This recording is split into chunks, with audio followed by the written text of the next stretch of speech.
ihmissuhden vuorovaikutustaidot valmennus oli ensimmäinen teema, jota läksin kouluttamaan, valmentamaan. Ja ensimmäinen ryhmä oli teollisuuden esimiehiä huonekaluteollisuudesta ja metalliteollisuudesta. 4-50-vuotiaita äijiä, kun tulevat tilaa, jossa seinällä luki, että ihmissuhde ja vuorovaikutustaidot, niin tosi innossaan olivat. Ja valmentajalle haastavin tehtävä on saada se porukka mukaan, mutta se porukka syttyi niin kuin tunnin sisään siihen, että muistan, kun yksikin mies hyppäsi monta kertaa seisalle ja osoitti taululle sormelle ja sanoi, että hänen lankomies on just tuommoinen, että häntä on monta vuotta ärsyttänyt se ja nyt hän tajuaa, mistä siinä on kysymys.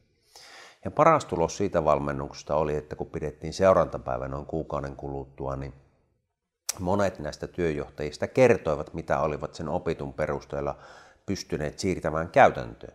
Yksikin huonekaluteollisuuden esimies kertoi, että hän otti tämän materiaalin mukaan ja kutsui oman ryhmänsä kokoon. Ja materiaalin perusteella keskustelivat, että kuka mitäkin käyttäytymistyyliä edustaa, ja työtehtävät järjesteltiin siltä pohjalta uudelleen.